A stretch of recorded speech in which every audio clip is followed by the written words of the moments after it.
Bismillahirrahmanirrahim. Assalamualaikum warahmatullahi wabarakatuh. Alhamdulillahirabbil alamin. Walladzi arsala rasulahu bil huda wa dinil haqq liyudhhirahu 'alad dini kulli.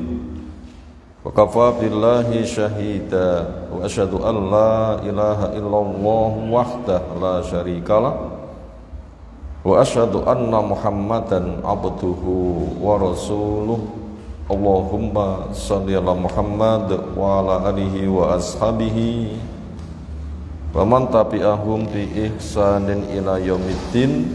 Ya ayuhan nas ittaqu rabbakum alladzi khalaqakum min nafsin wahidah khalaqa minha zawjaha Babasam lumarijalan katsiran wa nisaa wattaqullaha alladzi tasaaluna bihi wal arham innallaha kana 'alaikum raqiba wa ba'd fa inna asdaqal hadisi kitabullah wa khairal hadyi hadi Muhammadin sallallahu alaihi wasallam syarrul umuri muhdatsatuha fa inna kulla muhdatsatin bid'ah wa kulla bid'atin dhalalah wa kulla dhalalatin finnar. Ayoul ikhwah, azza subhanahu wa ta'ala, alhamdulillah syukur kita haturkan kepadanya. Kesempatan istimewa masih kita bisa menjalaninya. Kita masih berada di bulan haram dari 4 bulan haram, bulan mulia yang amal soleh lebih ditingkatkan supaya semakin semangat taat, dosa juga konsekuensinya supaya lebih jauh dari dosa-dosa. Bentuk mensyukurinya dengan mengenal fadilahnya apa saja lalu mengejar dalam bentuk penghargaan kita kepada syiar Allah sebagai tanda orang yang takwa, yang Allah firmankan wa may yu'adzim sya'airallah fa innaha min taqwal qulub. Sapa sing menghargai syiar Allah, rambu-rambu Allah, alamat tentang syariat dari agama Allah, iso ngajeni, iso ngregani, maka itu perwujudan hati yang punya takwa. Kelebihannya amal istimewa yang ada di bulan Muharram 1, puasa tanggal 10, diiringi pembeda dengan Yahudi dengan puasa tanggal 9, penghapus dosa kecil selama 1 tahun. Tanda dosa kecil ialah enggak disebutkan ancamannya, sudah berhati-hati masih bisa kecebur, kemudian amal soleh harian akan menjadi penghapus. Kemudian amal soleh yang lain dengan diperbanyak puasa, dengan istilah somu aksaril muharram, memperbanyak puasa di bulan Muharram. Berapa hari? Terserah. Sing penting dikeh-kehni. Karena besarnya fadilah dikeh-kehni. Berapa nanti kemampuannya? Ya masing-masing orang bisa berbeda-beda. Sing penting masing-masing berusaha untuk apa? Memperbanyak ngekeh-ngekehni. Itu bisa kita baca di kitab Fikih Al-Wajiz tentang puasa-puasa tatawwu. Di situ salah satunya adalah memperbanyak puasa di bulan Muharram. Karena sebaik-baik puasa setelah Ramadan, puasa di bulan Muharram, sebagaimana sebaik-baik sholat setelah sholat wajib dia adalah sholat malam. Kemudian penodaan-penodaan yang ada supaya kita menghindari, yaitu amalan dosa dikaitkan dengan bulan Muharram wajib kita hindari. Walau menyantuni anak yatim bagus, bahkan harus dan gede fadilahnya. Tapi kalau mengkhususkan adanya di bulan Muharram, nah itu yang kita butuh koreksi. Apalagi cara penggalian dana malah gak karuh-karuan. Di masyarakat banyak menggali dana untuk atas nama kebaikan, tapi modelnya gak karuh-karuan. Nah, itu yang butuh untuk dihindari. Kemudian yang bersifat mistik, khurafat, nyuci gaman dan sebagainya, ini jelas malah merusak akidah. Ayolah ikhwah, azza subhanahu wa ta'ala, materi yang kita kaji di kesempatan malam hari ini adalah aman dan damai, kesempatan jihad terbesar. Artinya kita diberikan kondisi aman, interaksi kita dengan lingkungan pun juga damai. Maka supaya dimanfaatkan sebesar mungkin dengan kegiatan yang namanya jihadul akbar, jihad sing paling gede. Rata-rata kita adalah banyak amannya, banyak damainya. Nggih mboten? Rata-rata kita banyak amannya, banyak damainya. Kita gunakan untuk mewujudkan jihad terbesar yang semuanya punya kesempatan di dalam rekrutan jihad terbesar. Masih ingat apa perincian yang kita kaji kemarin? Bentuk jihad terbesar niku napa? Yang Allah memerintahkan wajahiduhum bihi jihadal kabira di Al-Furqan 52. Dan jihadilah mereka dengan Al-Quran, dengan jihad yang paling besar. Apa yang sudah kita perinci kemarin? Bentuknya apa jihad terbesar itu? Satu, cari ilmu syar'i dengan manhaj yang benar. Dua, beramal, akidah betul-betul bertauhid, betul-betul ikhlas, amalnya sunnah. Minta hidayah taufik, ilmu diterapkan sehingga berpahala, bisa jadi bekal. Tiga, dakwah, pendidikan sejak terkecil sampai terbesar, di masjid, di serambi masjid atau bikin bangunan, semuanya puncaknya untuk mewujudkan tarbiyah pendidikan. Tiga, banyak memberi maaf, karena secara umum gangguan itu banyak, apalagi kondisi kaum muslimin masih minoritas. Kayak di Mekah tempo dulu, awal-awal dimunculkan, berat mboten? Sangat berat, taruhan nyawa itu biasa. Makanya banyak memberi maaf. Yang kelima, sabar. Sabar itu anugerah yang paling besar. Itu bentuk jihad yang paling besar. Itu semua akan diberi kesempatan luar biasa dengan kondisi aman dan damai. Itu tema yang kita angkat. Kemudian materi yang ada nukilan potongan hadis. Itu ada di Sahih Bukhari, lumayan panjang. Potongan kecilnya bisa dibuka di Riyadhus Shalihin bab sidik. Kewajiban kita untuk punya sikap jujur. Bahasanya kita itu butuh jujur, diantaranya dengan perintah Nabi SAW ketika berdakwah, memerintahkan wasidqo, supaya kamu melakukan kejujuran. Nah begitu.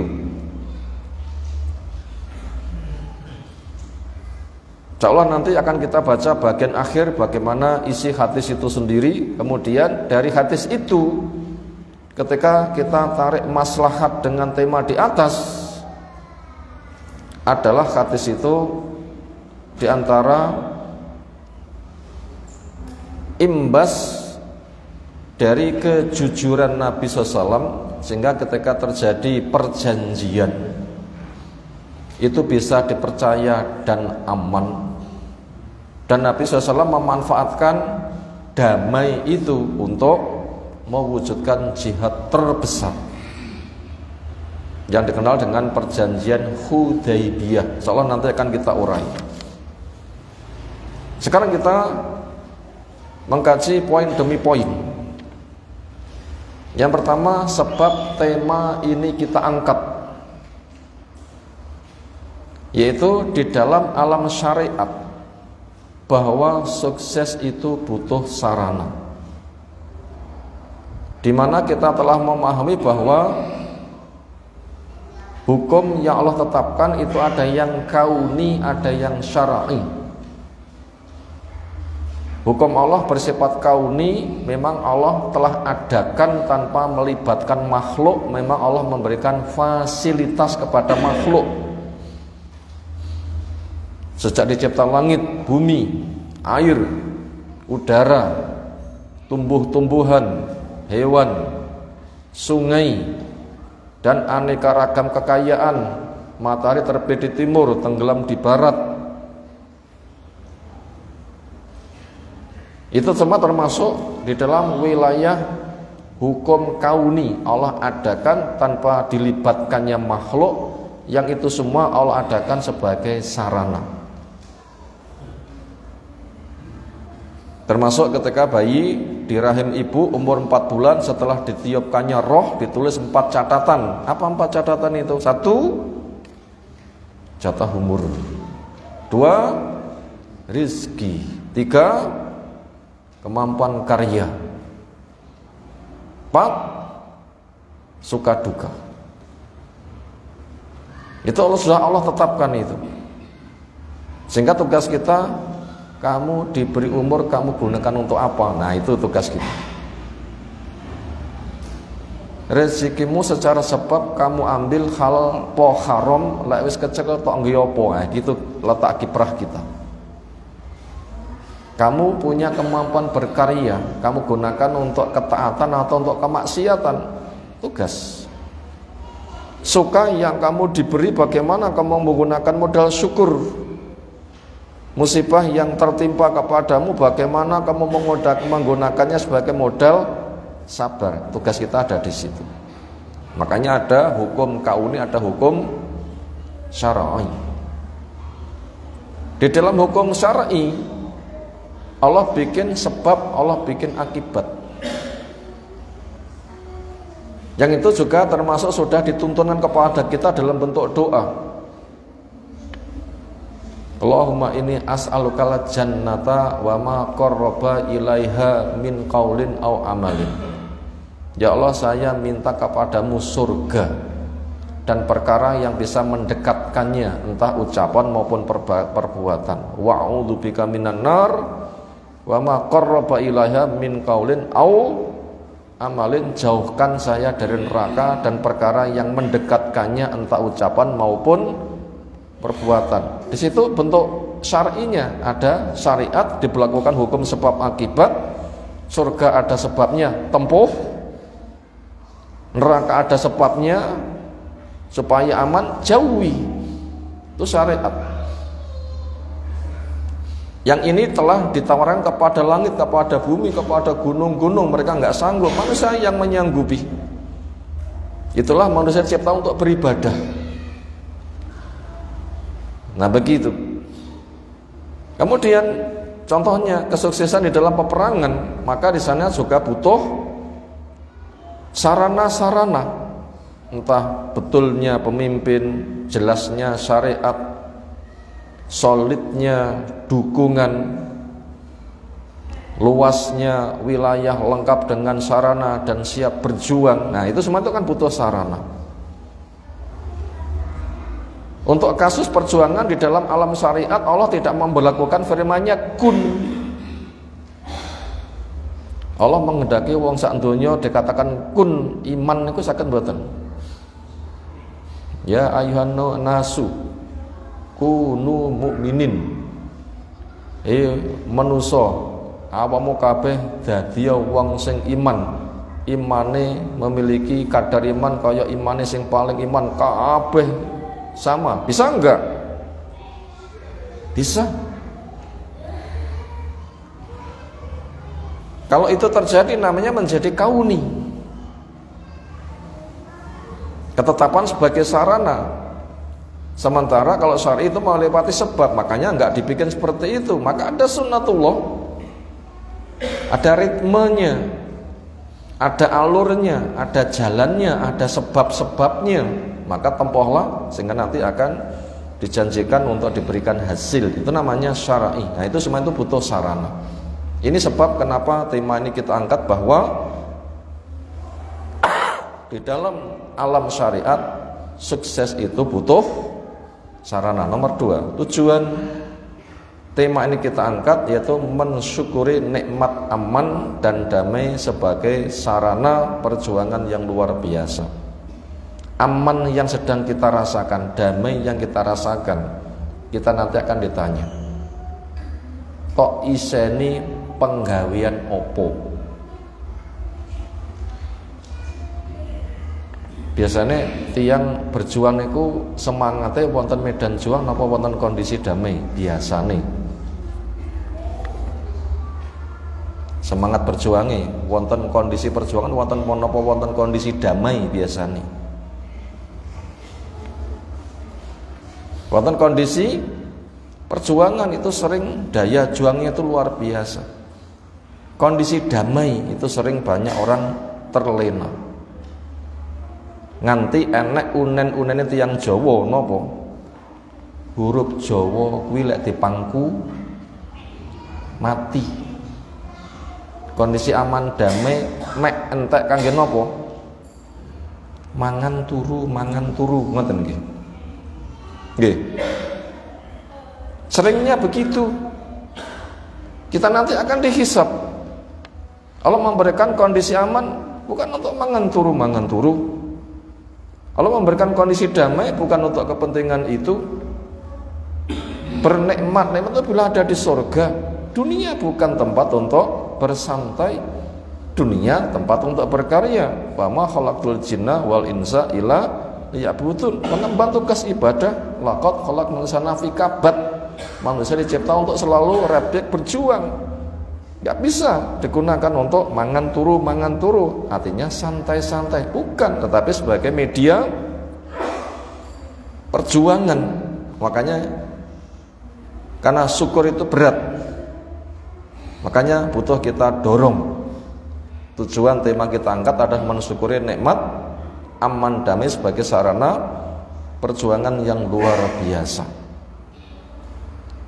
Berikutnya kita masuk pada uraian. Nomor A, kebutuhan besar manusia pada satu dunianya. Butuhe manusia datang ke duniaane sing gawedhe niku napa? Makan, pakaian dan nikah. Tiyang wonten donya makannya cukup, pakaiannya cukup, lalu nikah. Ini biasanya kesibukan manusia bergulat kepada 3 ini: makan, pakaian, dan nikah. Makan, pakaian, dan saling memberi pakaian, yaitu nikah. Ini yang paling banyak. Dan memang itulah kebutuhan manusia kepada dunia yang paling besar itu adalah makan, pakaian, dan nikah. Cilik gede golek penggawean, mandiri, makan cukup, pakaian cukup, mesti golek jodoh. Ketika beranak pinak pun juga akhirnya nanti juga ke sana. Itu kesibukan yang paling menyita. Sampai anak unen-unen budal peteng, mulai peteng golek isine weteng. Dengi peteng-peteng malih nggih tukom keterusin. Itu wajar, kenapa? Memang secara umum itulah kebutuhan manusia kepada dunianya yang besar seputar itu: makan, pakaian, dan saling memberi pakaian, yaitu nikah yang dikatakan hunna libasul lakum wa antum libasul lahunna. Mereka itu baju untuk kamu dan kamu baju untuk mereka. Yang nomor 2, kebutuhan manusia yang besar kepada lingkungannya apa? Jawabnya terjaganya akhlak mulia. Ketika kita bermuamalah, bersosial, serawung, berinteraksi bergaul dengan lingkungan. Apa kebutuhan kita yang paling besar? Jawabnya, terjaganya akhlak yang mulia. Karena dikatakan khairun nasi anfa'uhum linnas. Manusia sing paling baik yang paling memberikan manfaat. Juga ada perintah wa khaliqin nasa bi khuluqin hasan, pergauli manusia dengan akhlak yang baik. Juga dikatakan yadul a'la afdhalul miyatis sufla, tangan di atas lebih baik daripada tangan di bawah. Kalau begitu akhlak itu apa? Akhlak itu agama, akhlak itu nasihat. Kalau kita baca ayat wa innaka la'ala khuluqin 'adzim, engkau berada di atas akhlak yang besar. Ibnu Abbas menafsirkan apa? Wa innaka la'ala khuluqin 'adzim. Khuluq apa tafsir Ibnu Abbas? Wa innaka la'ala dinin 'adzim, din agama yang besar. Apa keterangan dari Nabi SAW makna din? Ad-dinu an-nasihah, agama itu nasihat. Akhirnya ditanyakan, kepada siapa kami bernasihat? Jawabnya, Allah, kitab, Rasul, waliul amri, dan umumnya manusia. Apa maknanya bernasihat kepada Allah? Makanya kita butuh tahu dulu makna nasihat. Napa makna nasihat? Allah dinasihati. Napa niku makna nasihat? Memiliki makna ikhlas, setia. Makna yang lain adalah khiyazatul khaddi lil mansuhilahu, menjaga hak pihak yang punya hak. HE A opo jogolah, HE B opo jagalah, HE C apa jagalah. Juga memiliki makna iradatul khair lil ghair, menginginkan kebaikan untuk pihak lain. Lek serawung piye wong liya dapat manfaat dari saya. Mungkin mereka mendapatkan manfaat dariku dengan doaku, mereka mendapatkan manfaat dariku dengan senyumku, mereka mendapatkan manfaat dariku dengan salamku, mereka mendapatkan manfaat dariku tanganku ringan membantu pada kebaikan, mereka mendapatkan manfaat dariku mungkin saya punya harta diperbantukan, atau mereka mendapatkan manfaat dariku dengan ilmu yang disampaikan, menginginkan kebaikan untuk orang lain. Kebutuhan kita bersosial yang paling besar apa? Terjaganya akhlak mulia. Bila itu terwujud, bahagia kita. Setelah kita berilmu syar'i, bertauhid, sholat, lalu bergaul dengan makhluk, dimulai dengan ibu kita. Sampai haknya 3 kali, bapak kita. Dan berikutnya dengan mengurutkannya seperti itu. Berikutnya nomor 3, kebutuhan besar manusia pada nomor 3 akhiratnya, yang dunianya terbawa. Sapa sing golek akhirat donyane katut mboten? Mesti. Panjenengan tindak datang Surabaya mboten kagungan niat tindak teng Kedirine katut mboten? Katut, ora katut piye? Mencolota ya panggah katut.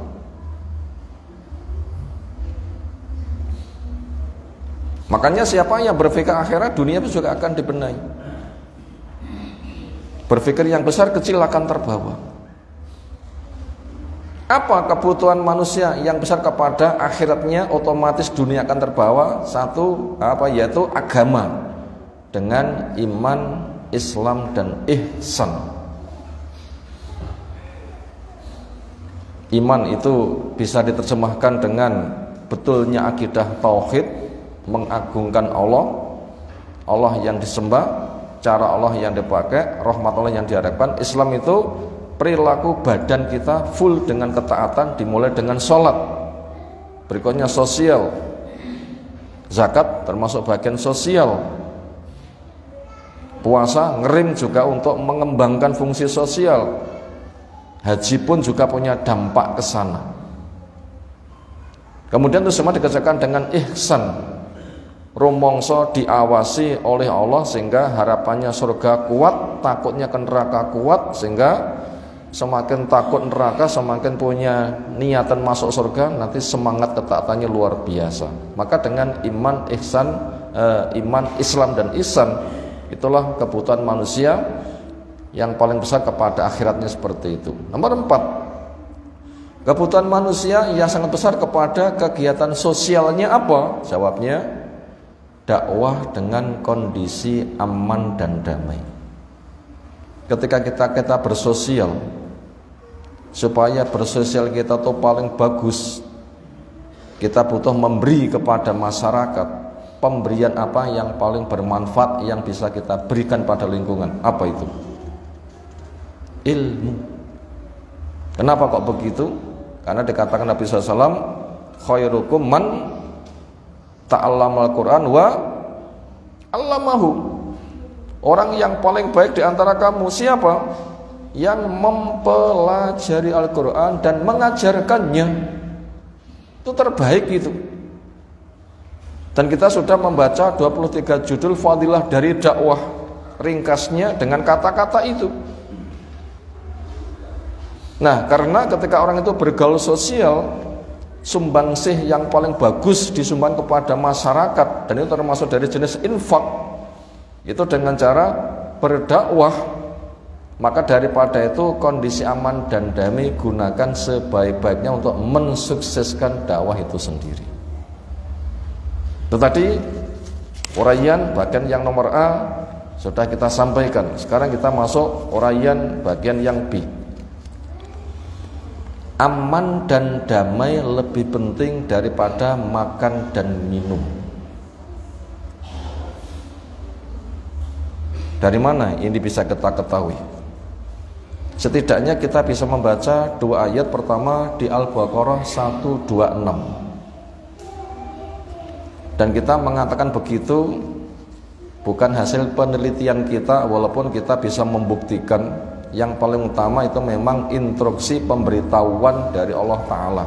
Makanya kita melihat landasannya di dalam surah Al-Baqarah 126. A'udzubillahi minasyaitonir rajim. Wa idh qala Ibrahim Rabbi ij'al hadza baladan aminah warzuq ahlahu minas samarat man amana minhum billahi wal yaumil akhir, dan seterusnya. Ingatlah ketika Nabi Ibrahim ndonga, ya Allah, jadikan negeri ini negeri yang aman, beri rezeki penduduknya dari buah-buahan, entah dari kalangan orang yang beriman, iman pada Allah dan juga iman pada akhir, juga yang lain. Kepada yang beriman dapat fadilah ganda, kepada yang tidak nanti ada resikonya. Dari ayat ini kita diberitahu bahwasanya dengan diurutkan yang diminta Nabi Ibrahim, aman kalih rezeki dipun dhisik nih napa nih? Amannya. Ini memberitahu kepada kita bahwasanya aman itu lebih penting daripada rezeki. Dan mungkin orang itu nggak akan bisa mencari rezeki bila tidak aman. Sementara makna rezeki ini ku nopo? Nopo makna rezeki? Duit nopo sego? Nopo rezeki niku? Sarana kehidupan. Nopo rezeki niku maknanipun?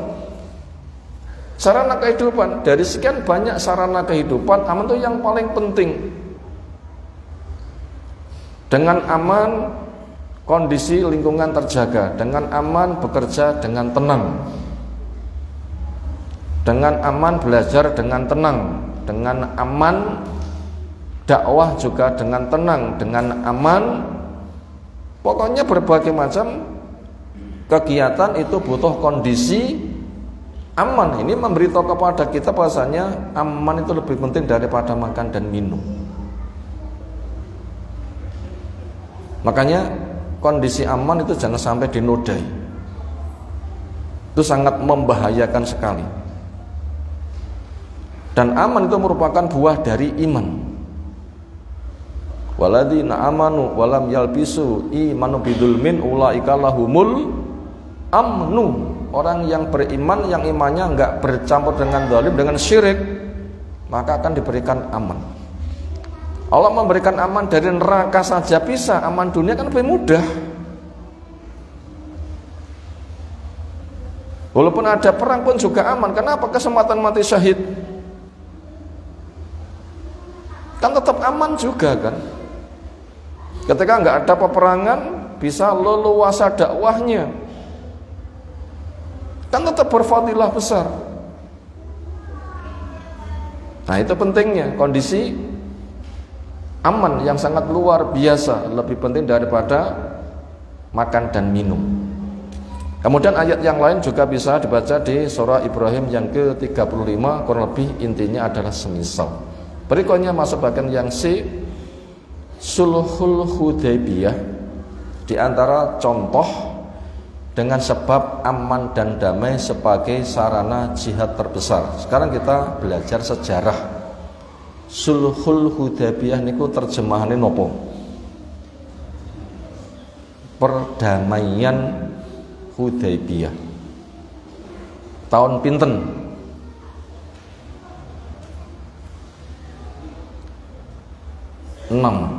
Hijriah. Terus pundi kronologi urut peristiwanya? Nabi SAW dimimpikan bisa umroh, disampaikan berkumpullah sekitar 1.400 atau 1.500 untuk berangkat umroh.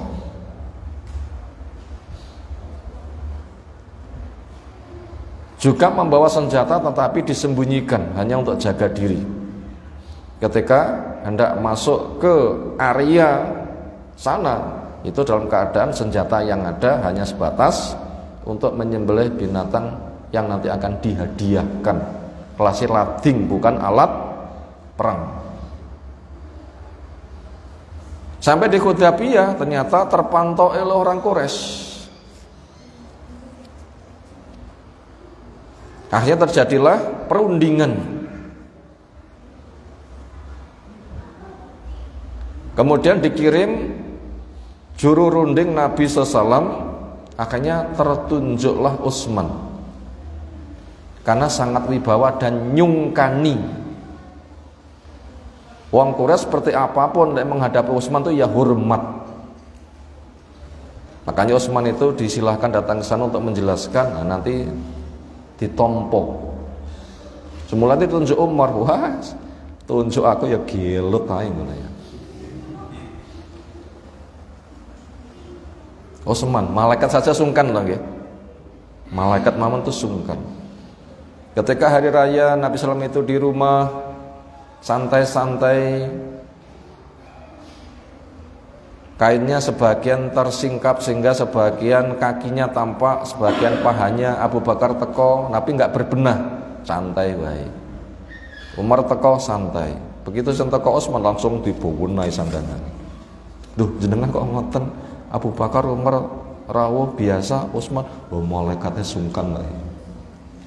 Aku balik sungkan. Jadi butuh orang berpengaruh yang omongannya nanti akan didengar. Walaupun sing dionene jane podo, tapi orang itu memiliki kelebihan-kelebihan. Utsman termasuk itu. Akhirnya dikirim menjelaskan apa tujuannya. Utsman pun langsung disambut, dihormat dan diberi kesempatan untuk tawaf. Utsman mengatakan, enggak, wong aku utusan Rasul kok ndisiki Rasul.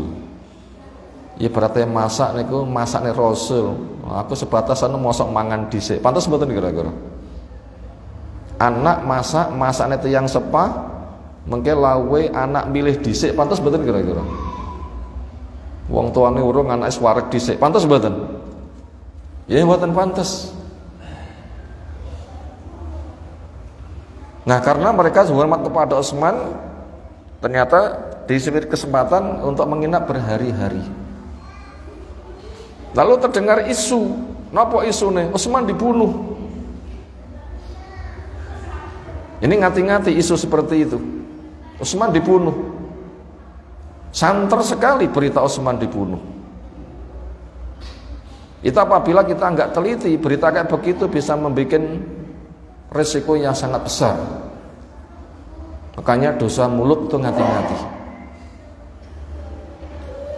Makanya sudah ada perintah dari Allah Ta'ala, in ja'akum fasikun binaba'in fatabayyanu, orang fasik datang kepada kamu membawa berita, cek, aja langsung dipercaya.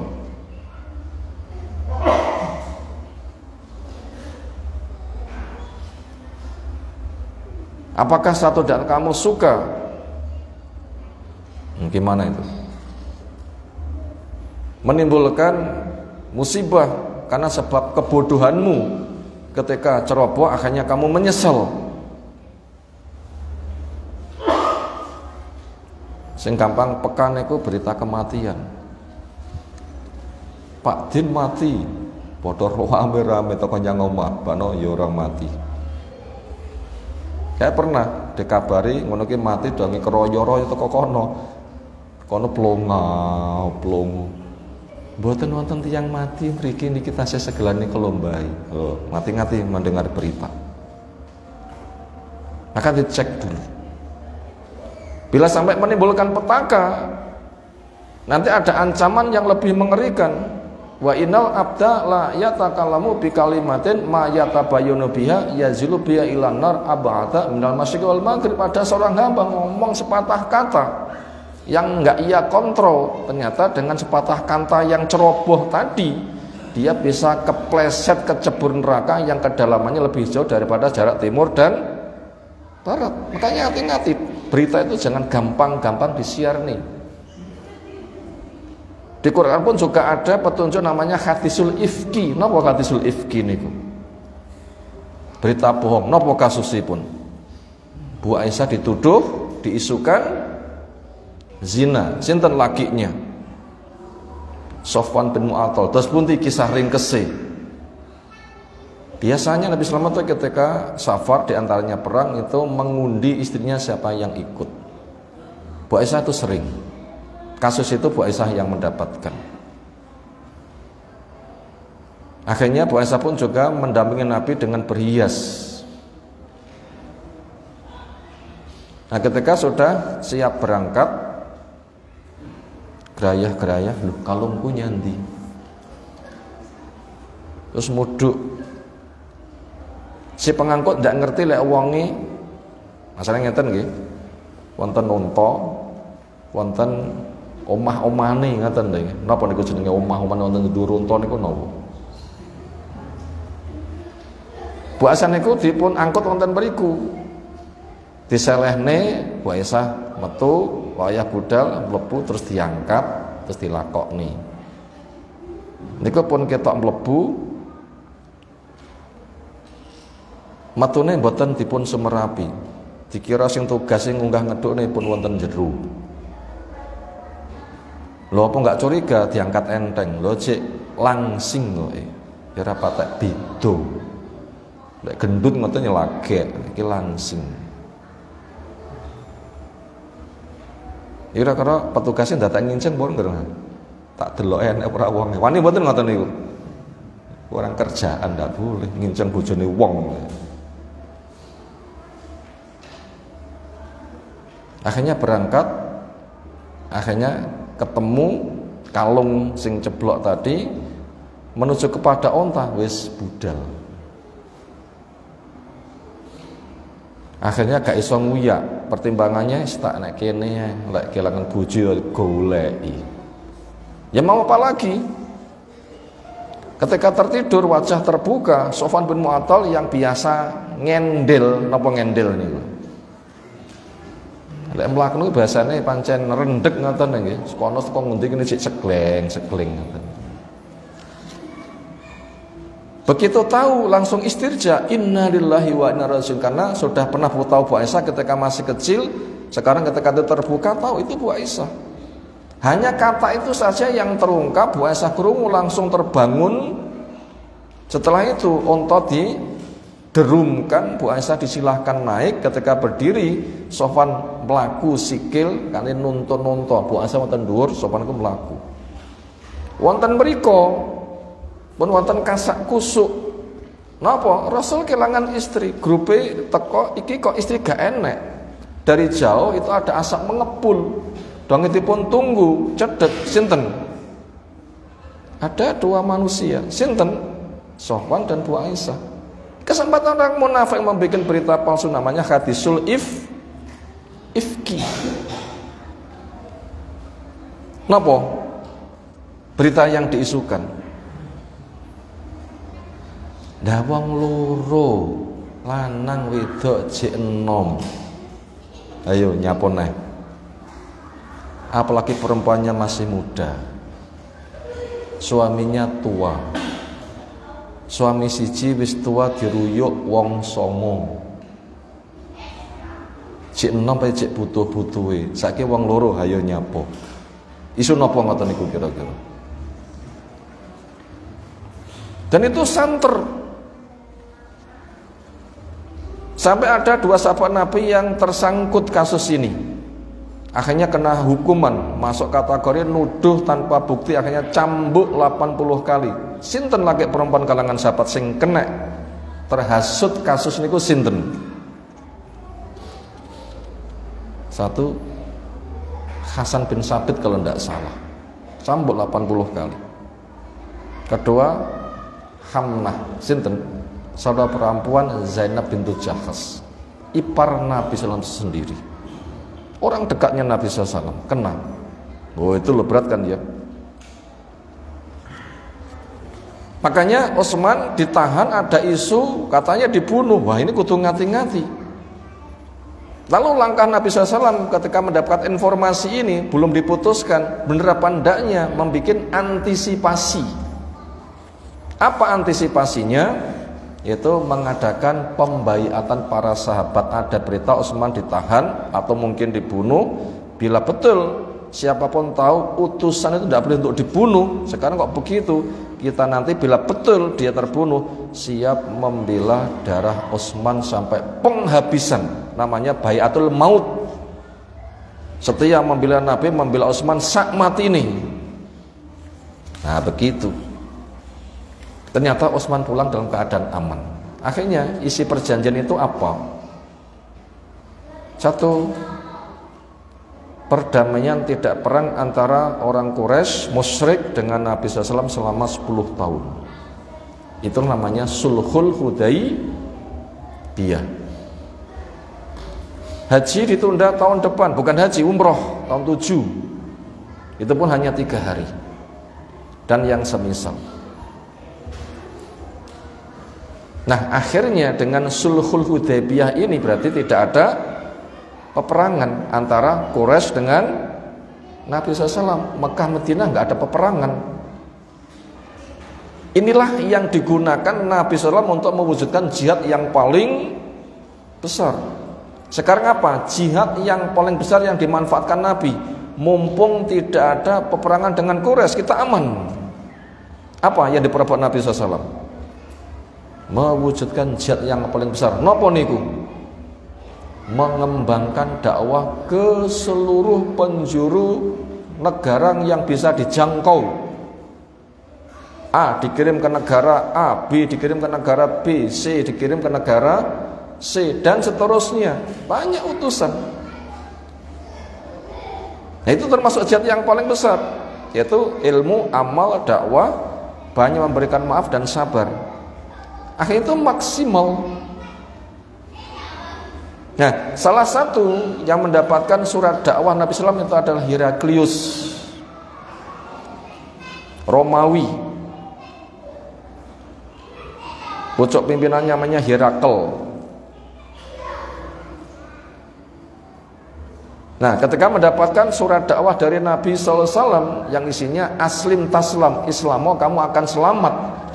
Bila tidak, kamu akan menanggung dosanya orang kulit kuning, karena kamu pemimpinnya, ternyata kamu tidak membimbing kepada kebaikan. Nah, dia Heraklius itu di dalam mensikapi surat dakwah Nabi ini, dia ingin menggali lebih jauh. Jane Nabi sing wani ngirimi surat dakwah kepada saya itu jenenge sapa to? Akhirnya itu dilacak. Gimana melacaknya? Di daerah Syam yang masih waktu itu masuk di dalam pengaruhnya Romawi. Syam niku pun tinggi.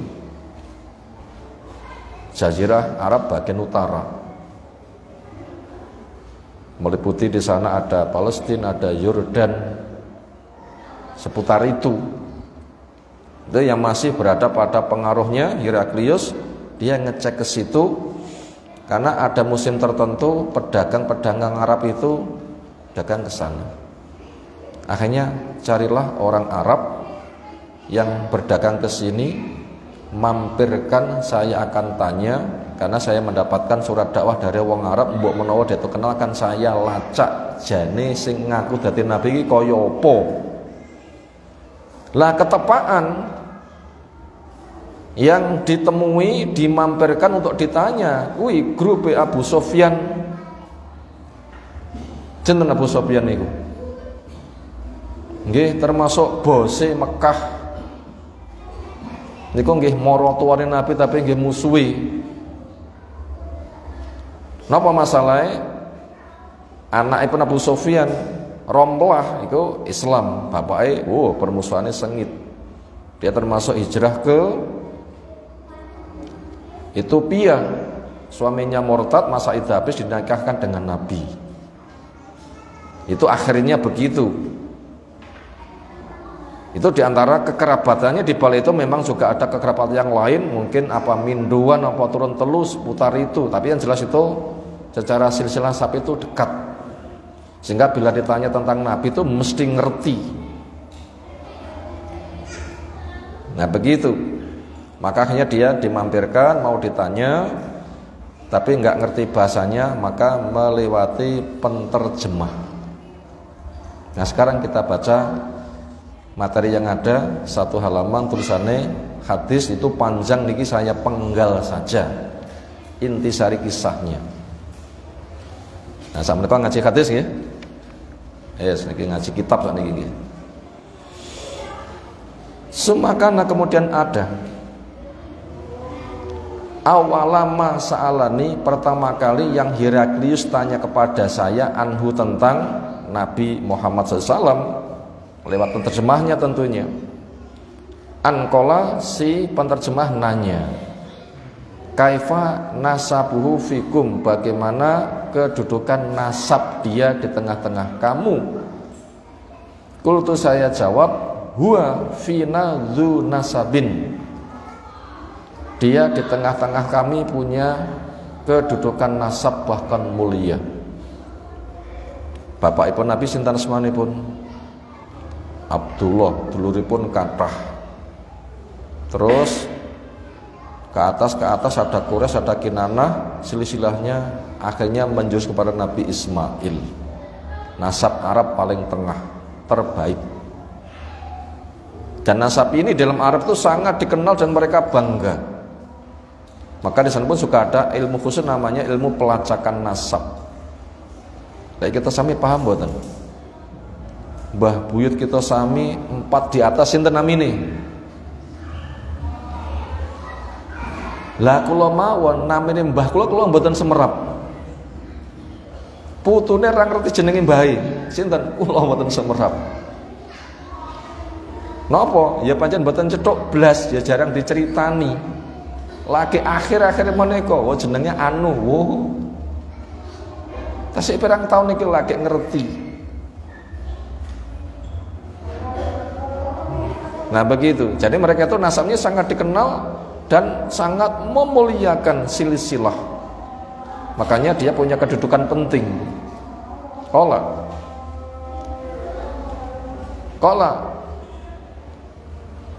fahal qala hadzal qala minkum ahadun qatu qablahu.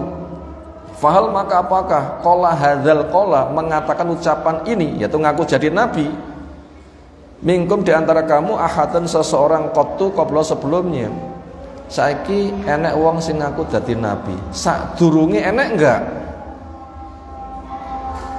Silsilah wong iki lho, mungkin pombae po sopone popone ya ngaku dadi nabi. Kultu, saya jawablah tidak. Ya si Muhammad itu saja yang ngaku dadi nabi.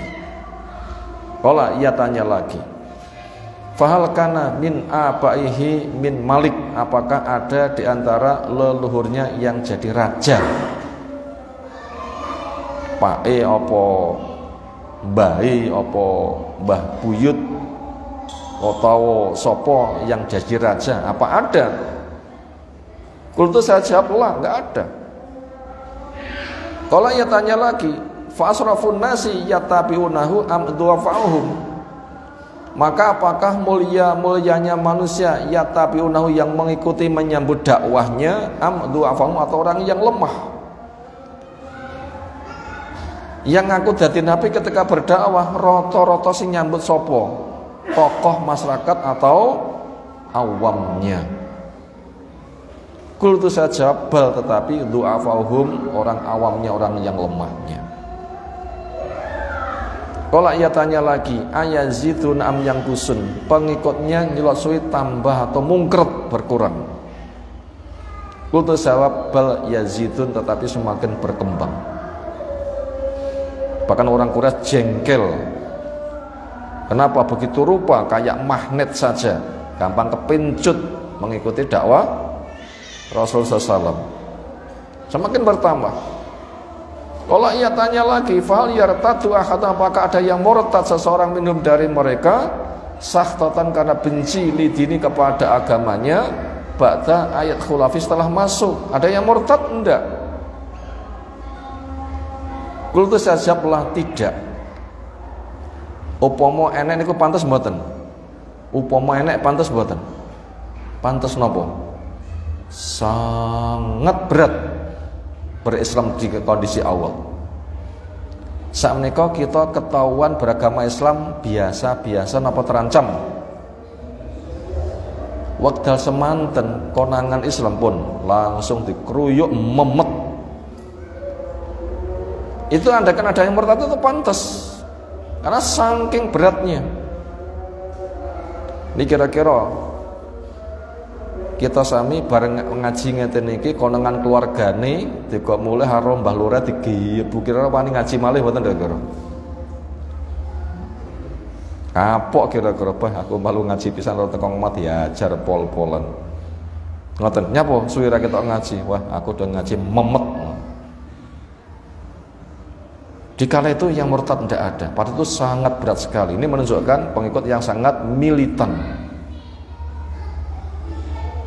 Fahal kuntum tatahibunahu bil kadhib, apakah kalian pernah menuduh dia sebagai pendusta? Qabla ayyakula maqal, sebelum ia katakan apa yang ia katakan, sebelum jadi nabi, apakah dia pernah dikenal sebagai pendusta? Qultu, saya jawab, enggak. Justru nabi kita digelari apa? Al-Amin. Jadi yang mengaku itu musuh. Kalau ia tanya lagi, fahal taghayyaru, apa dia pernah khianat? Qultu Allah, enggak juga. Wa nahnu minhu, dan kami dari si yang ngaku jadi nabi yang kau tanyakan ini, fi mudatin, di masa damai.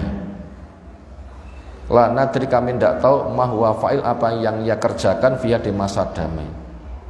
Makanya orang kafir pun sangat percaya. Kenapa? Nabi kepercayaan. Ditinggal lungo itu tidak khawatir. Kenapa? Enggak mungkin Nabi mengkhianati. Ini pentingnya jujur.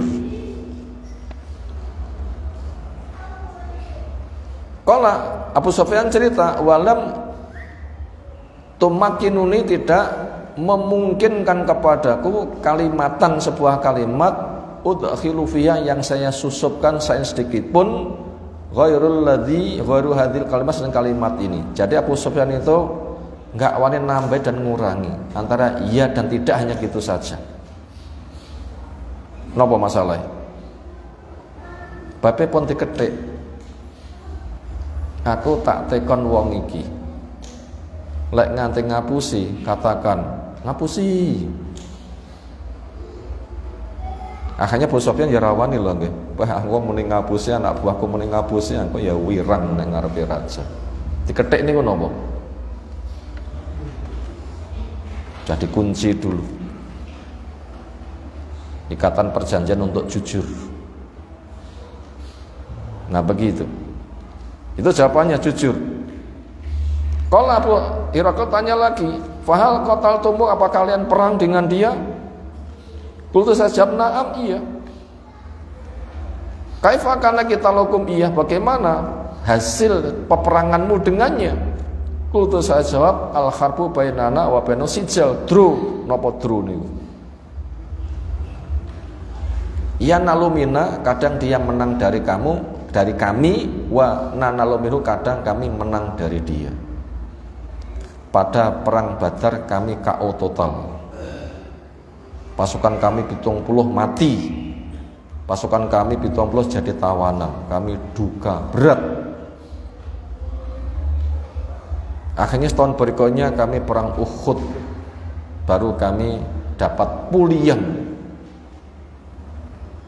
Sekitar 70 kaum muslimin mati, tapi nggak ada yang ditawan. Itu maknanya Nabi pernah menang, juga pernah kalah. Quraisy pun juga demikian. Itu namanya sijal. Lek dipun total, podo-podo tau menang kalih kalah, bobot menangi kaum muslimin kalih menangi tiyang Quraisy tasih berbobot pundi? Nggih, tasih berbobot menangi kaum muslimin. Pertama, jumlah didik menang, nggih. Nek 300 ngadepi 1000. Ngoten ta nggih? Nomor kalih diluruk. Pantese sing menang niku sing diluruk napa sing ngluruk biasane? Biasanya wani ngluruk niku kan pancen kuat lho nggih. Lara rumangsa kuat gak wani ngluruk. Wis ngluruk kalah pisan. Nomor 3, dapat kemenangan dengan menawan 70, membunuh 70, sementara kaum muslimin sing mati mek 70, ndak ada yang ditawan. Sama-sama pernah menang kalah, tapi nilai menangnya kaum muslimin itu tetap lebih gede.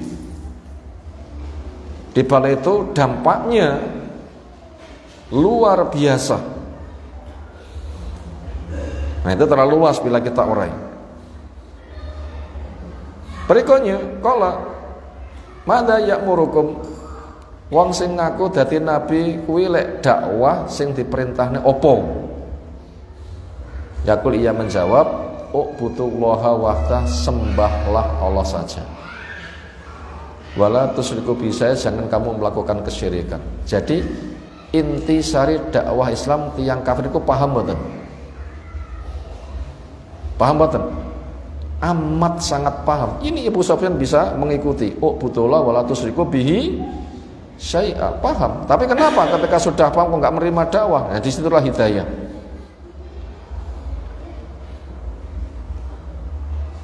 Watruku ma yaqulu abakum, dan tinggalkan apa yang dikatakan bapak-bapakmu. Agama tidak boleh mengatakan warisane bayi. Dan gaya orang musyrik itu begitu. Inna wajadna abana alumatin wa inna ala atharihim muqtadun, kami jumpai leluhur kami punya tradisi, kami mengikutinya. Tinggalkan, enggak, agama kayak begitu tidak boleh beragama seperti itu, melu umumi. Wa ya'muruna bis shalah, dia memerintah kami untuk salat, wasidqi, dan kejujuran. Setelah itu Heraklius mengurai, bila apa yang kamu katakan benar, dia akan menguasai apa yang sedang saya kuasai. Saya tidak mengira ternyata yang dijanjikan sekarang telah tiba. Duhai sekira saya sempat berjumpa dengannya, kan ku basuh telapak kakinya. Ini tanda keimanannya Heraklius. Bahasa itu bakno akhirnya pun Heraklius Islam boten nopo, dikumpulkan perangkat negara masuk ke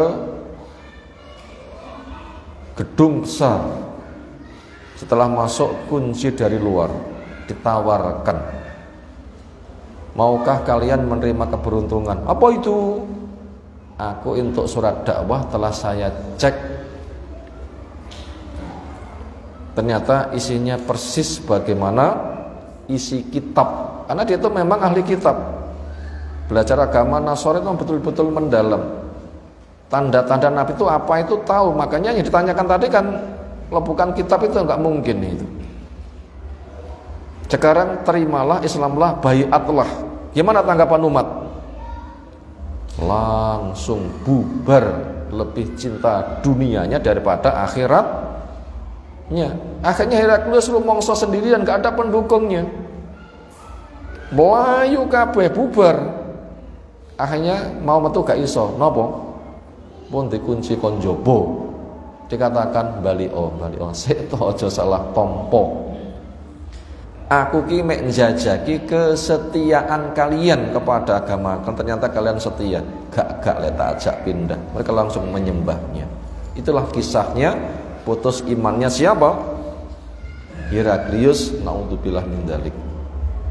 Nah, begitu. Menggadaikan iman kalih menggadaikan cinta niku tasih bahaya pundi. Ya tasih bahaya menggadaikan iman, menggadaikan cinta ya malah sugih lagi. Gombloh gadah nyanyian judulnya ku gadaikan cintaku. Sugih nggih. Kepengen sidine malah playune sak pirang-pirang. Tapi menggadaikan iman, waduh, longsane gak karuh-karuan. Itu kisah sepenggal yang kita baca, yang kesimpulannya adalah masa aman damai digunakan Nabi berdakwah sampai jangkauan dakwahnya sampai keluar negeri. Sekarang kita pun juga merasakan kondisi aman dan damai, gunakan untuk kesempatan jihad terbesar. Itulah ilmu, amal, dakwah, sabar, dan banyak memberikan maaf. Ini merupakan siapapun punya kesempatan untuk mendapatkan nilai jihad seperti itu. Itu tema yang kita angkat pada kesempatan kali ini. Semoga apa yang tersampaikan Allah memberikan ilmu bermanfaat untuk kita semuanya. Ada tanggapan, disilahkan.